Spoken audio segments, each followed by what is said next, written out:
오늘 성경 말씀은 요한복음 1장 43절에서 45절입니다. 12제자는 대개 복음서에 4명씩 세 그룹으로 나누어져 기록되어 있습니다.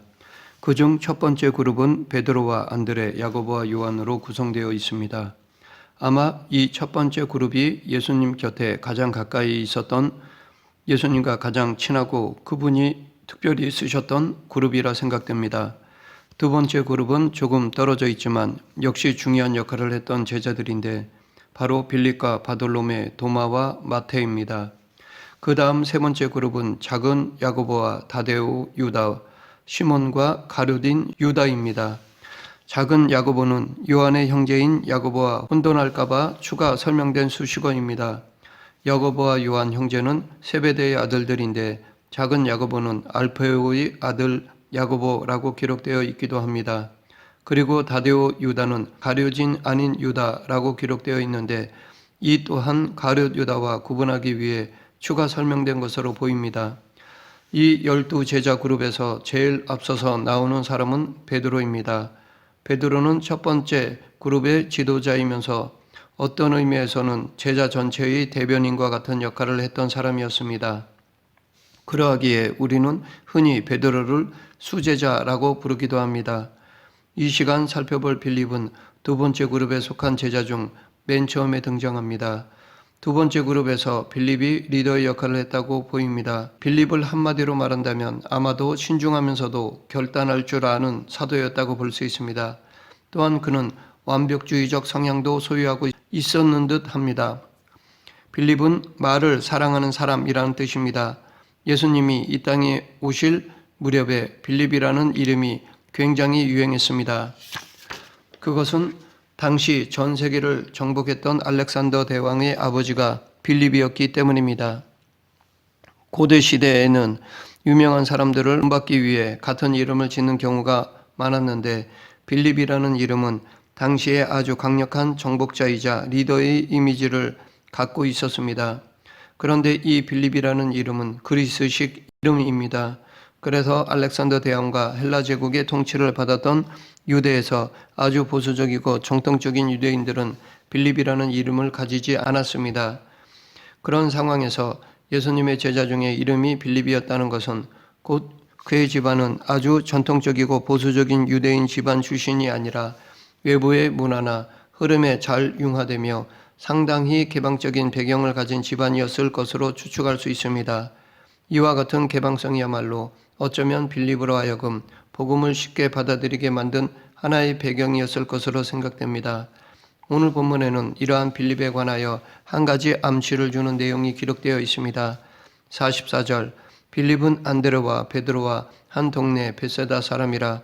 빌립은 안드레와 베드로와 같은 고향인 베세다 사람이었습니다. 안드레와 베드로 형제가 먼저 예수님을 믿었기에 아마도 그들을 통해 예수님에 대한 사전 지식을 갖게 되었을 가능성이 있습니다. 성경은 이런 전제를 가정하면서 빌립이 예수님을 따라가게 된 것을 순간적인 결단에 의존되어 있는 것처럼 기록하고 있습니다. 43절, 이튿날 예수께서 갈릴리로 나가려 하시다가 빌립을 만나 이르시되 나를 따르라 하시니 빌립은 예수님의 부르심에 그냥 따랐습니다. 하지만 이 순종은 단순한 호기심으로 따라간 것이 아닙니다. 왜냐하면 빌립이 예수님을 만나고 나서 나다나엘을 찾아갔기 때문입니다. 그리고 예수님에 대해 소개하였습니다. 45절, 빌립이 나다나엘을 찾아 이르되 모세가 율법에 기록하였고 여러 선지자가 기록한 그 일을 우리가 만났으니 요셉의 아들 나사렛 예수니라. 빌립이 나다나엘에게 이렇게 말한 것을 볼 때 그에게는 예수님에 관한 사전 지식이 있었다는 것을 봅니다. 그러했기에 그 예수님이 자기에게 나를 따르라고 하시니까 곧바로 순종했던 것입니다. 여기서 우리가 주목할 점이 있는데 빌립은 상당히 신중한 사람으로 돌다리도 두드려 보고 건너는 스타일의 완벽주의적인 성격을 가지고 있었던 사람으로 보입니다. 그런 그가 예수님의 부름을 쉽게 따라 나설 수 있었던 것은 이미 안드레나 베드로를 통하여 예수님에 대한 사전 정보를 갖고 있었기 때문입니다. 또 하나는 예수님이 빌립을 다루시는 방법을 통해 알 수 있습니다. 만약 예수님이 이렇게 신중한 사람에게 너 나 따라올 건지 안 따라올 건지 잘 생각해봐 라는 식으로 접근했다면 빌립은 평생 예수님을 따라 나서지 못했을지도 모릅니다.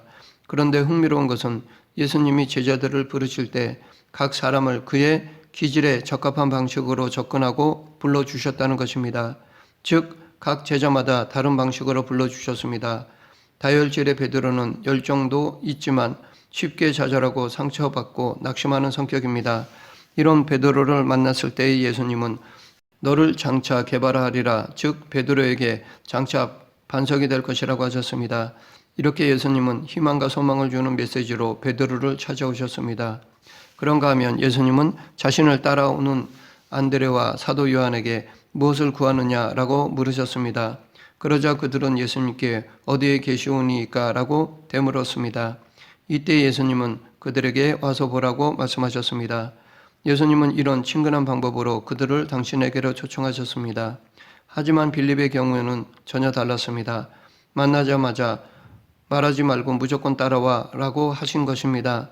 상당히 단도직입적이지만 잘 따지고 신중하게 생각하는 사람에게는 이렇게 하는 것이 훨씬 더 좋은 접근 방법입니다. 이런 사람에게 생각할 시간을 준다면 평생 생각만 하다가 끝날 것입니다. 예수님은 빌립에게 가장 적합한 방식으로 접근하셨던 것입니다. 이것이 빌립의 인생에 있어 거듭난 삶의 출발이 되었습니다. 이렇게 빌립의 기질과 성격을 잘 알 수 있는 사건이 또 나오는데 바로 요한복음 6장에 나오는 보리떡 5개와 물고기 2마리로 수많은 사람들을 먹이셨던 오병이어의 기적 사건입니다. 이 사건에 빌립이 등장합니다. 예수님은 큰 무리가 당신에게 오는 것을 보시고 빌립에게 우리가 어디서 떡을 사서 이 사람들을 먹이겠느냐라고 물으셨습니다. 이렇게 빌립에게 물으신 것은 몰라서가 아니라 앞으로 당신이 행하실 일에 대한 복선을 주신 것입니다. 즉 당신이 이루실 기적에 대한 밑밥을 깔아놓으신 것입니다. 또한 빌립을 시험하고자 하심도 있으셨습니다. 이때 빌립은 예수님께 각 사람으로 조금씩 받게 할지라도 200데나리온의 떡이 부족하리이다 라고 대답하였습니다. 사실 그 들판에 모여든 사람이 성인 남자만 5,000명이었습니다. 그러면 여기에 여자와 아이들까지 합하면 최소한 15,000명에서 20,000명 정도는 되었을 것입니다. 이 20,000명쯤 되는 사람들을 먹이려면 몇 개의 떡이 필요할까요? 계산이 쉽지 않습니다. 웬만해서 계산이 금방 나오지 않습니다. 그런데 빌립은 200데나리온의 떡이 부족합니다 라고 즉시 계산을 하였습니다. 이렇게 빌립은 수치가 정확하고 계산이 빠른 사람이었습니다. 하지만 그는 그렇게 긍정적이지는 않았던 것 같습니다. 200데나리온의 떡이 있다 해도 부족할 것 같다는 말은 그만큼의 떡이 있어도 이 사람들을 다 먹이지 못할 텐데 어쩌자고 떡 이야기를 꺼내십니까? 라는 의미가 담겨 있습니다. 정확하지만 조금은 부정적인 빌립, 이것은 아주 전형적인 우울질 기질의 특징입니다. 우울질의 사람들은 아주 정확하고 신중하고 사력 있고 분석적이고 깊이가 있습니다.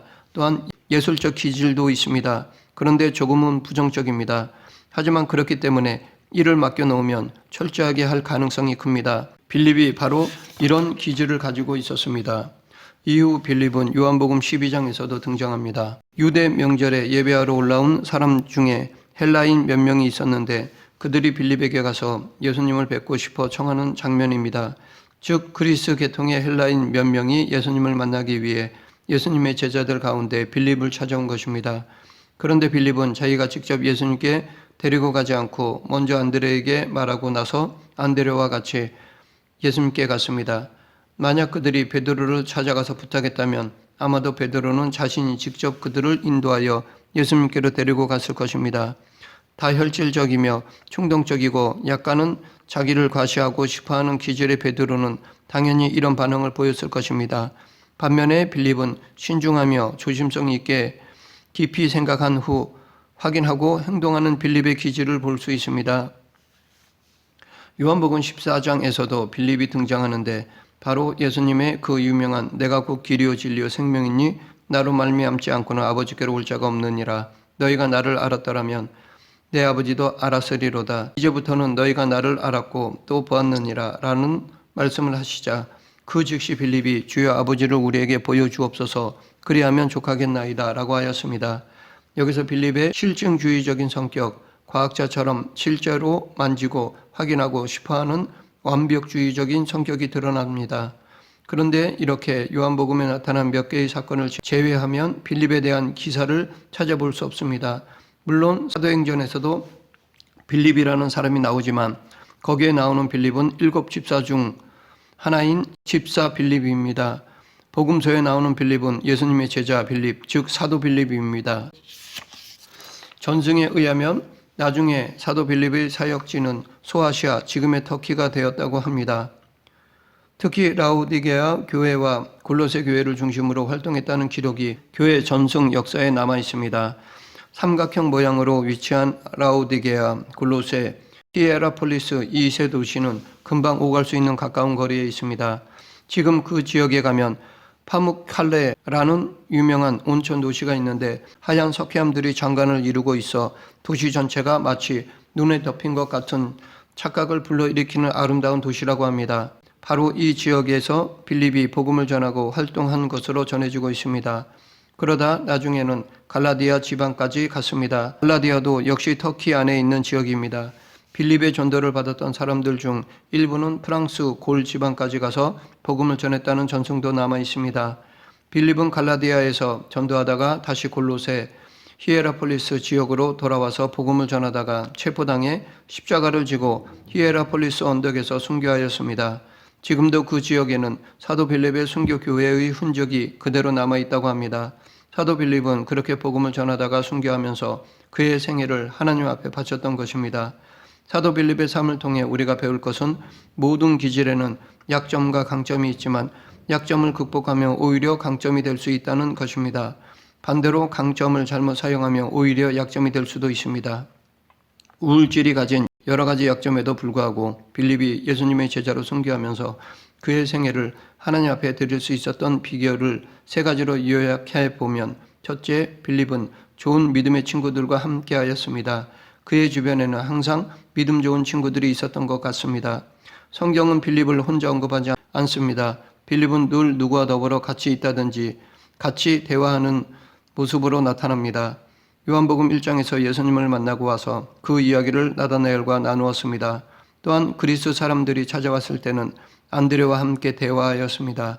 아마도 이런 대화 혹은 우정이 우울질의 전형적인 소심함을 극복하면서 그가 믿음에 도달하고 그 믿음을 강화시킬 수 있게 한 어떤 비결이 아니었나 생각합니다.